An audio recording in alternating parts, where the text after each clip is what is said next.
અમદાવાદના દાણીલીમડા વિસ્તારમાં એએમસીના health food વિભાગે એશિયન બેકરી સામે મોટી કાર્યવાહી હાથ ધરી। ચીપા સોસાયટી બાબર ટાઇલ્સ ગલીમાં આવેલી બેકરીમાં તપાસ દરમિયાન લાયસન્સ કે રજિસ્ટ્રેશન ન હોવાનું સામે આવ્યું।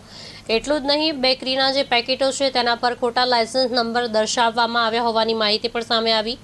ખાદ્ય સામગ્રી તૈયાર કરવાની જગ્યાએ મોટા પ્રમાણમાં માખીઓ અને અન્ય જીવજંતુઓનો ઉપદ્રવ જોવા મળતા સ્વચ્છતા પર પણ ગંભીર સવાલો ઊભા થયા। નિયમોનું પાલન ન થતું જણાતા એએમસીએ બેકરી યુનિટને સીલ કર્યો છે। આજરોજ અમદાવાદ મ્યુનિસિપલ કોર્પોરેશનના ફૂડ વિભાગ દ્વારા શહેરના જુદા જુદા વોર્ડમાં અલગ અલગ યુનિટોની તપાસની કામગીરી હાથ ધરવામાં આવેલી હતી। તેમાં બહેરામપુરા વોર્ડમાં જે એશિયન બેકરીના નામે એક બેકરીનું યુનિટ ચાલતું હતું, જે યુનિટ લાયસન્સ વિના ચાલતું હતું અને જે પ્રોડક્ટ્સ તૈયાર કરવામાં આવતી હતી એમાં ખોટા લાયસન્સ નંબરનો ઉપયોગ કરવામાં આવતો હતો, તેમજ સદર જગ્યાએ ખૂબ જ અનહાઇજેનિક કન્ડિશન જોવા મળેલી હતી।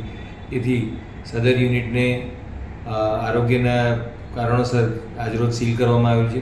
તેમજ એમાં જે તૈયાર જથ્થો હતો, જે માવાનો, જે મેંદાનો અને જે બ્રેડ્સ તૈયાર કરેલી હતી તેને ડિસ્ટ્રોય કરવામાં આવી છે સ્થળ પર। વધુમાં જે રો મટીરિયલ પડ્યું હતું એટલે અંદાજિત 2 લાખ રૂપિયા જેટલો જથ્થો જે હતો એને સીઝ કરવામાં આવ્યો છે અને યુનિટ સીલ કરવામાં આવ્યો છે।